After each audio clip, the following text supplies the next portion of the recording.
Hello, this video is all about factoring. So hopefully this will help you build your skills in factoring, knowing when to factor, how to get started, and how to know when you're finished. So a link to this PDF is in Canvas, so you can print this out. This is what it looks like at the top. This is what it looks like at the bottom. And this should help guide you when you're factoring. So you're going to ask yourself, is there a common factor? This is what we call our greatest common factor, or GCF. If there is, yes, then I want you to factor out that common factor. If it's a no, then you're going to ask yourself how many terms. If it's a yes and you factor out the greatest common factor, you're still going to ask yourself how many terms are there. If there's two, there are three options for factoring. It can only be one of these three options or else you are done. So if there are two terms, it could either be a difference of squares, which means that it is something squared, and it could be multiple things here in this A, but it's that whole thing squared minus another whole term squared. If that is true and it's a difference, then you can factor that into A minus B times A plus B. And here are two examples. X squared minus 25 squared is the same as X squared minus 5 squared. So this factors into X minus 5, X plus 5. This cannot be factored any further because there's no way to factor just an X or just a 5 or just an X or just a 5. And because these X's have a 1, an unsaid 1, they can't be made any, you can't factor them any more simple. Here's another example. This 9 squared minus 64 is the same as 3x squared minus 8 squared. So this factors into 3x minus 8 and 3x plus 8. The second option, if there are only two terms, is it a difference of 2 cubes? Meaning, is it something cubed minus something else cubed? If it is, this is exactly how it will be factored. A minus B times the product. Okay, so times this new polynomial, A squared plus A times B plus B squared. So here are two examples of that. X cubed minus 27 is the same as X cubed minus 3 cubed. And so it factors into this. The other example is a 2x cubed minus 5 cubed. So you have 2x minus 5, and then you have a squared, which is 2x squared, which becomes 4x squared, plus a times b, so 2x times 5 is, I'm sorry, plus a times b, so it becomes plus 10x, plus b squared, so the 5 squared is 25. And then the only other option, if you have two terms, is the sum of two cubes, a cubed plus b cubed. And that can be given as an example here. You're going to have a plus b. It's similar to the difference, but it's a plus b, and then a squared minus a times b plus b squared. So here are two examples below. This one is x cubed plus 4 cubed. And so you have x plus 4, and then x squared minus 4 times x plus 4 squared, which is 16. And then the second example is 125x cubed plus 1, which is the same as 5x cubed plus 1 cubed. And that becomes 5x plus 1 times 5x squared, which is 25x squared, minus 5x times 1 plus 1 squared. Okay. If you have three terms, then you are going to visualize it becoming a factor into two binomials. Something like this x squared minus 4x minus 21 can factor into an x times x is the only thing that can make x squared. And this one has the a here is just a 1. And so that's why it's a simple x times x. Notice your -7 plus 3 have to multiply to make 21, a -21, and they have to add to make a -4x. So your ax squared plus bx plus c. Okay, so this is when a equals 1. You're looking for factors that multiply to make c, that add to make b in the middle. So in this case, it's factors of a -21 that add to make a -4. And you can see that you have 1 and 21, a -1 and 21, 1 and a -21, 3 and a -7, and -3 and a +7. And the only one that adds to make a -4 is this pair right here. Now, the second example is a little bit different because the a on the x squared is a 10. So for this one here, we have to look for things that multiply to make a times c, which is 10 times 3 is 30, but they still have to add to make 11. So we could have 1 in 30, 2 in 15, 3 in 10. And now you could have negatives, -10 or -1 and -30. However, they're all going to add to make a negatives over here, but we need a +11. You can also have 5 and 6. And you can see that this would add to make 31, so it doesn't work. This would make 17, so it doesn't work. This would make 13, so it doesn't work. But this one, this pair adds to make 11, so this works. Okay. Now, because 5 and 6 are my two values, notice that's not what's up here. 5 cannot be factored anymore. So we know that 5 is one of the 5 on the x. And then the 6 is made by dividing by this 3 that's on the end. So 6 divided by 3 makes the 2. And so 1 is 5x, and that goes with the 3 and then the 2. And sometimes you might have to mix them up to see exactly where they go. But when you multiply them with your FOIL back together, you'll be able to see that they get back to your original polynomial. Okay. If there are 4 terms, then this is going to be your strategy. If there are 4 terms, you're looking for groups, okay? So you are going to group the first 2 terms together and the second 2 terms together. That's what they did here. And they put them kind of in parentheses to separate them. Then you're going to ask yourself, between the first 2 terms, what is in common? So there is a 2b in common between them. When you factor out that greatest common factor from these 2 terms, you have 2b, and then you have 3a left over plus 1. Then from the second 2 terms, you're going to do the same thing. They have a 3 as their greatest common factor. When you take 9 divided by 3, you have a 3a left over, and then 3 divided by 3, you still have a 1 placeholder.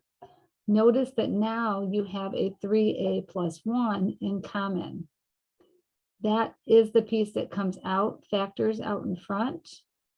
And then you have a 2b left over plus 3.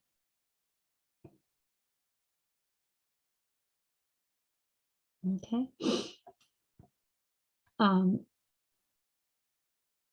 Here's another difference of squares that works as well. This is another one that might factor out this way, where you can group these 3 together and you would factor this perfect square trinomial. You would factor this using your 3 terms, and then you've got a minus y squared, and then it becomes the 2 terms over here. So this is a bigger extension problem, which we're probably not going to face in this course. Then once you've done each of the 3 of these, you're just going to ask yourselves if there's anything can be factored again. Usually it stops here, unless there's something bigger inside the A or the B. Usually when you get down to these 3 here on the 2 terms, you're done, or get done with your factoring the 2 binomials, you're done, or the factor by grouping. Usually you're kind of done at that point, unless it's a little bit bigger extension problem. So let's look at some examples that I have here.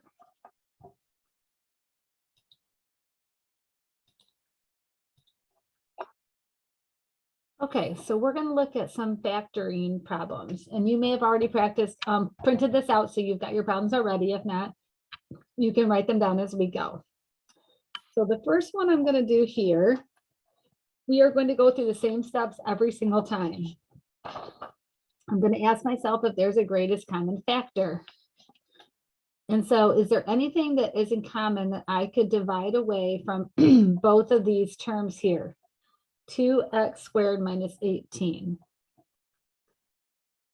And my greatest common factor is a 2. So I'm going to multiply that out front. And when I divide that out, I've got x squared left minus 9. So then after we factor out the greatest common factor, it says how many terms are there? There are 2 terms, x squared minus 9. So my only options are, notice it's a subtraction, so I only have a difference of 2 squares or a difference of 2 cubes.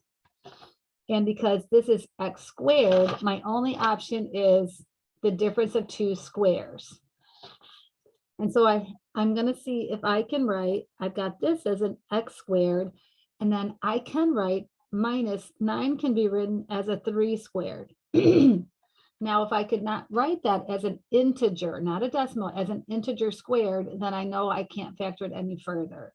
But because I can factor this into 2 times x minus 3 times x minus 9. And that's my final answer. So this is how you would explain a problem. Okay, the second problem I have. Again, I'm going to ask myself, is there a greatest common factor? And 75 can be divided by 3 evenly, so my greatest common factor is a 3. So I'm going to factor that out front, and then I have a y squared minus 25. And I have 2 terms, y squared and 25, so I can only have these options again. And because it's a difference and it's squared, I think it has to be my difference of squares. And this can be written as y squared and then minus 5 squared. So this factors into 3 times y minus 5 times y plus 5.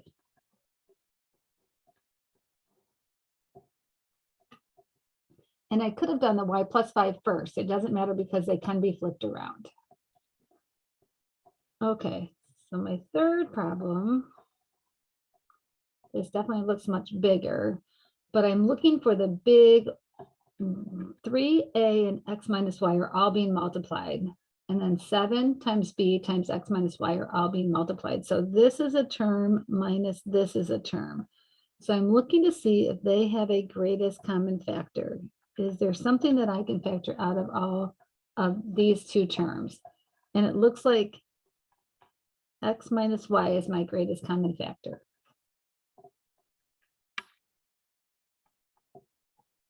So when I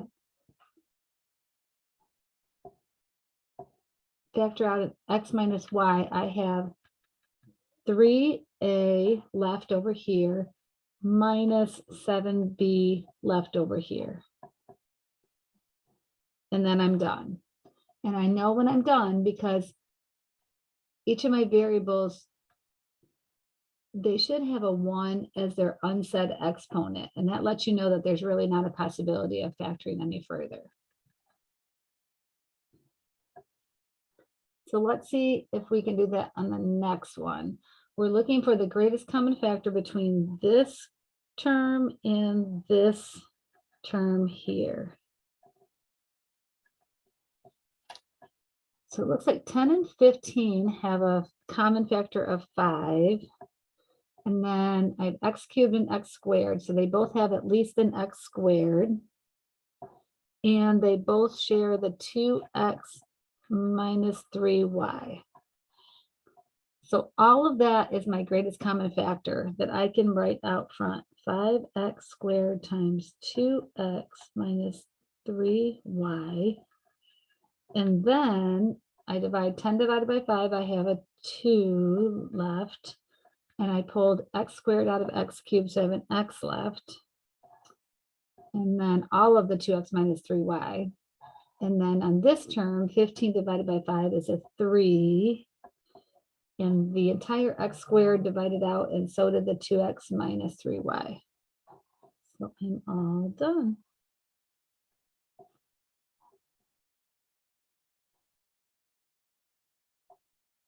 Okay, let's look at the next set of problems. So take a look at these, and we're looking for the greatest common factor. So I've got 3 terms, and it doesn't look like there's any greatest common factor other than a 1.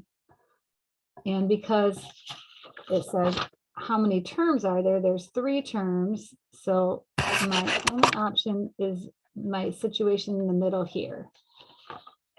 Now the good thing is I have a 1 on my x squared.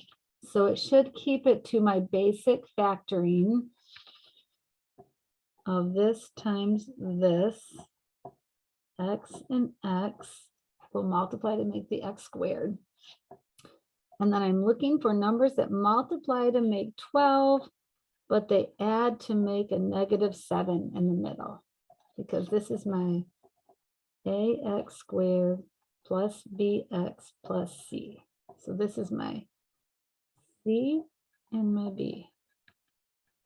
My a times c, but my a in this case is a 1, so I don't really have to worry about it.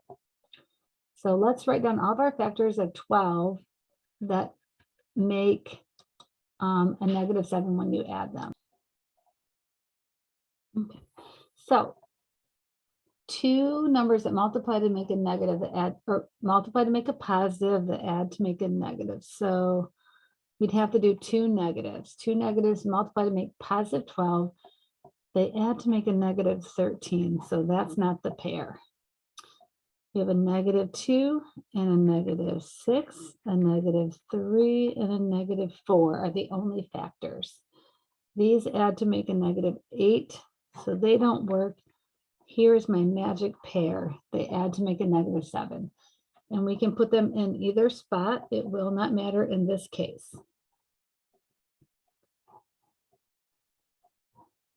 We can always check to multiply them back together to make sure that we did it correct. So this is my check. I'm going to multiply using my FOIL method of x times x makes an x squared. X times a -4 makes a -4x. Then underneath a -3x and a plus 12. And then these two add like terms to make the -7x. So I did it correctly. Let's try another one. Do we have any greatest common factor? Well, all 3 terms do not have an x. And then this last term only has a 1x, so the greatest common factor is a 1. Okay, so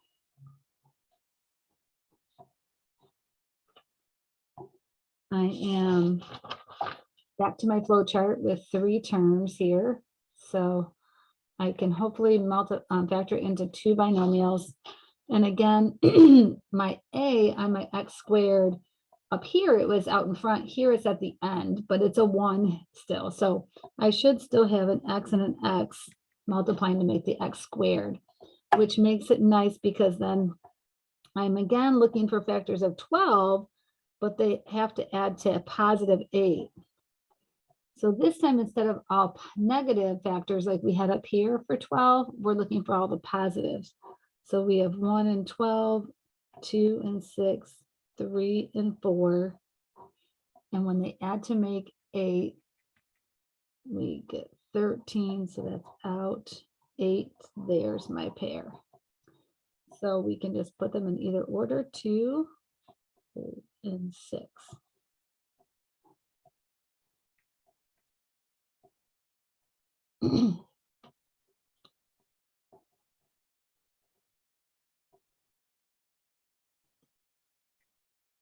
Okay. Next up, greatest common factor time. So we have X's and X's, but no X's over here, no A's in the first term, and 14 and 48, but there's no common factor with that. So it looks like it's a 1 again. And again, we have 3 terms. There's 1, there's 2, there's 3. And so we're hoping we can factor into 2 binomials. And it looks like we have an x squared, so it's x and x will work. And then we have an a squared, so it's going to be an a and an a.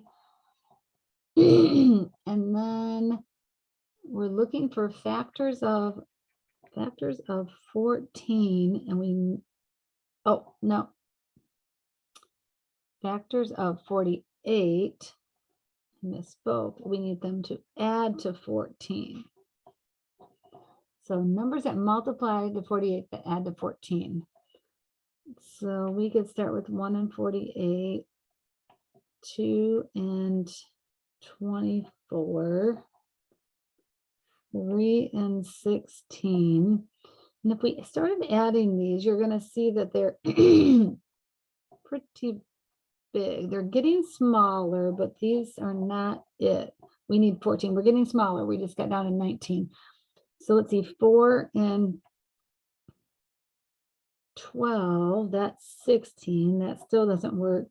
5 is not an even factor, but then we have 6 and 8 is our magical pair. And again, this time it doesn't matter. 6 and 8 can go in either order because we have x and a, so it can be 6 and 8 or 8 and 6.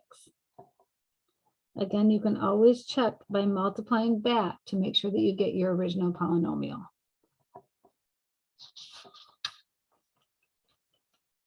Okay. Let's move on. We have some more trinomials. They're called because there's 3 terms. This is called a trinomial. And we're looking for that greatest common factor. And we don't have an x in every term, so there's nothing in common there. And 2 and 7 are prime numbers, and they're not factors of 15. So 1 is our greatest common factor. So we have 3 terms.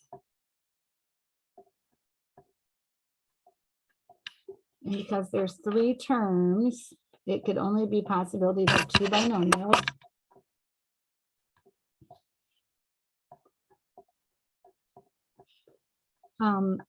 But this time, look what's on our x squared. It's a 2. So we have to, when we do our factors, it's factors of 2, which is a times c. So factors of 2 times 15, so it's 30 that add to make the -7 in the middle. This is our b in the middle. So I'm looking for factors of 30. So we have 1 and 30, 2 and 15, 3 and 10, 4 is not an even factor, but 5 and 6.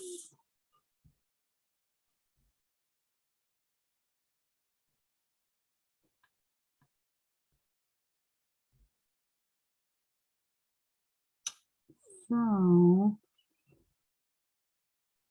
they have to either both be positive or both be negative to multiply to make a positive 30. And these do not add to make a negative 7. So I think that these are done. So cannot be factored.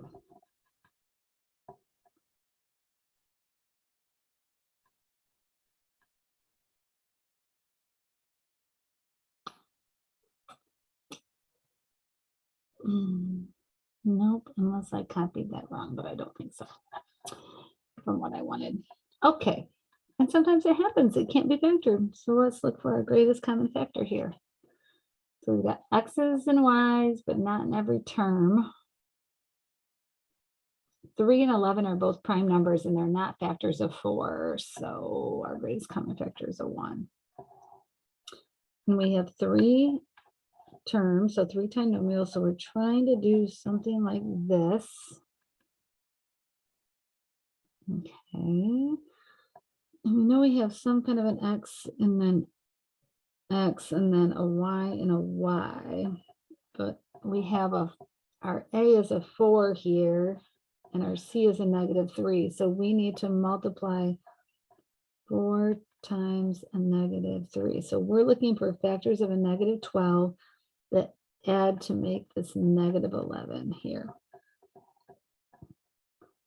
So a positive and a negative multiply to make a negative 12. So 1 and a positive 12, a negative 1 and positive 12, or 1 and a negative 12, 2 and a negative 6, negative 2 and 6, 3 and negative 4, negative 3 and positive 4. So we have 11, a negative 11, negative 4, 4, negative 1, and 1. And we need a negative 11. So here's our pair. But we have to account for this 4 and the 3. Okay, so we have a 1 that can't be factored at all, so that's going to be just one of them. And then, so there's 1. And then the 1 with the 3 on the y, because 3 is a factor, that means 12 must divide by that 3. So that gets the 12 divided by 3 gets the 4. And that goes on the opposite one. So the 4 goes here and the 3 goes there because they have to multiply to make the 12. So 1 and 4 have to multiply to make the 4x squared from up here. And the 3 and the y have to multiply to make the 3y squared. And the 3 has to be a negative. And so this has to be a positive. And you can check your work by multiplying them back together. And you will see that you have the correct answer.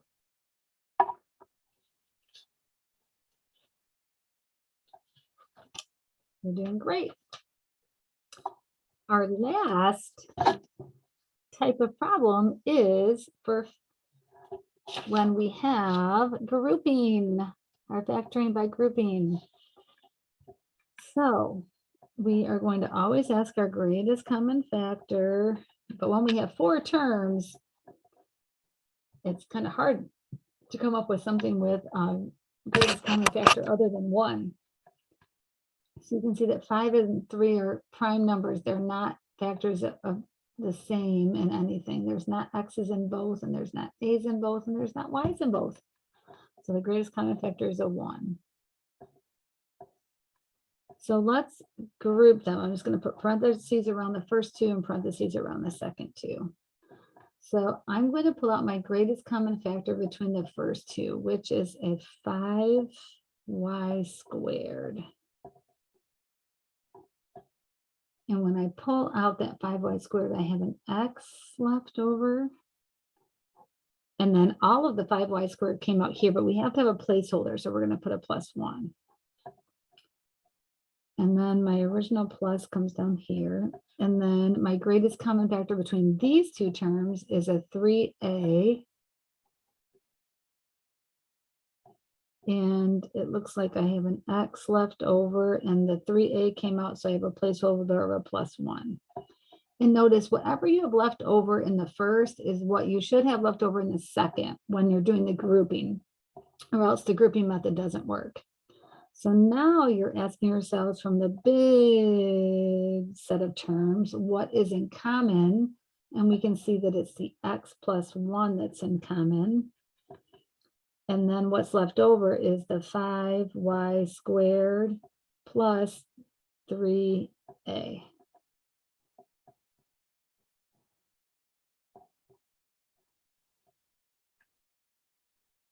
Okay. Next up, we have 4 terms again. So we're going to look and see if we can have a greatest common factor. This doesn't have a y, so nope. And then we do not, 2 and 5 are factors of 10, but there's nothing out here in the front of this one, so it's a 1 again. So let's go ahead and group our parentheses here and parentheses here.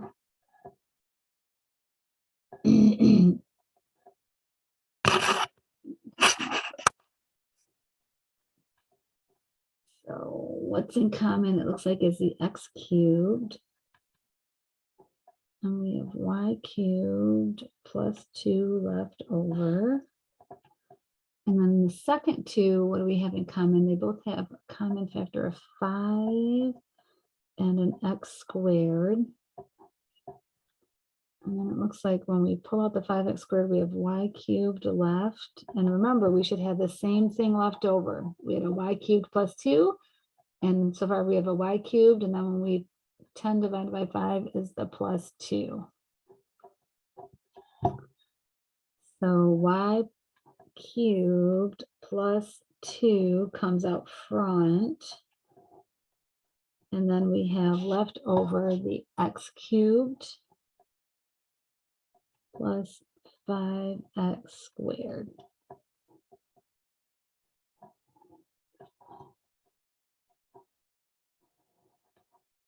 Yay. And then our last grouping method, and then we're going to jazz it up with some fun ones at the end here. So greatest common factor here. Again, no a's over here, and then not the same, so it's a 1. And then we're going to group them. So these two terms have an x in common, and then if we pull out an x, we have an x left, and then we pull out an x here, and we have a minus y. And then, so here it looks like they have an a in common, but we need this to be x minus y, and this looks like it's minus and a plus. So let's pull out a negative a, and that will leave us with a plus x here, and that will leave us with a minus y here. So make sure that makes sense. A negative a times x gets me back to the minus ax, and then the minus a times the minus y gets me back to the positive ay. So sometimes you have to kind of look at that a little bit different to pull out the negative. And then between these two terms, what's in common is the x minus y. And then we have an x minus a left over.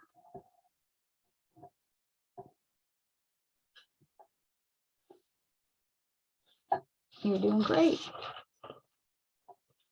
And then last but not least, we have 3 that are kind of mixed up a little bit here on a few special cases. And so we're going to look at our greatest common factor, 81 and 49. The only factors of 49 are 7 and 7, and they're not factors of 81. So it looks like the greatest common factor is 1. And we're back to 2 terms. So because there's only 2 terms, my possibilities are and we have squareds, so the only possibility is the difference of squares. This is my only possibility. So can I make this a square or something? I can make that a 9x, that whole thing squared. And then I can make this a minus 7y, that whole thing squared. And so that means I can factor this into 9x minus 7y and 9x plus 7y.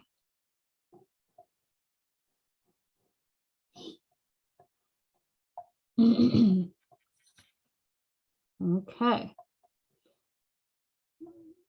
We have a greatest common factor of 1 again. This is a cubed minus 64. So we have two terms. And this time it's a cubed, a cubed. So my only possibility is the difference, because it's a difference of 2 cubes. So I have the a cubed, but I need to have something else cubed. So I have to make sure, I have to see if 64 is a cube of something. So you could do this in Desmos, you could check, you could say 2 to the power of 3, that's 8, no, 3 to the power of 3. That's 27, 4 to the power of 3. Oops, it's 64. So this is a 4 cubed. A cubed minus 4 cubed. Okay, cool. Now we can use our pattern here. So it's going to be a minus b. So it's a minus 4. And then it's going to be, let's just have this right here with us. Then it's going to be a squared. So a squared. And then a times b. So 4 times a plus 4 times a. And then plus b squared. So plus 16.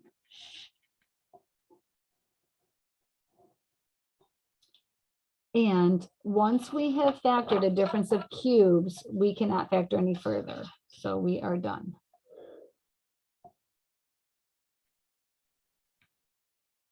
Okay, I said there's some special cases, but that's only if what's inside this a is something bigger, but it's not. So this a is a to the 1, so this is factored as far as it can go. Okay, let's look at our very last problem for the factoring flowchart section. Greatest common factor, 10 and 1250. Can 1250 evenly divide by 10?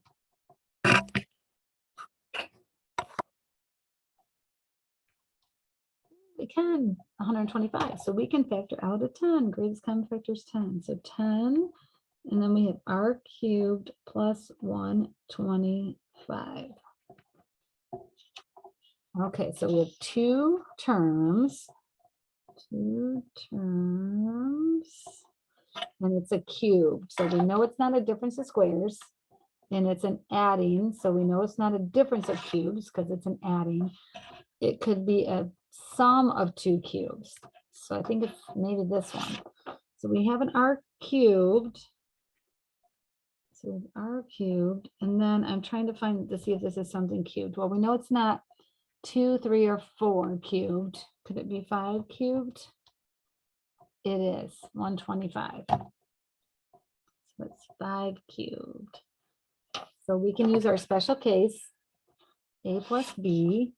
So we have to remember a 10 that has to come down. So we still have 10, and then a plus b, which is the r plus 5, not 3, 5. And then we have a squared, so that's going to be r squared, and then minus a times b, so minus 5 times r, and then plus b squared, so plus 5 squared is 25.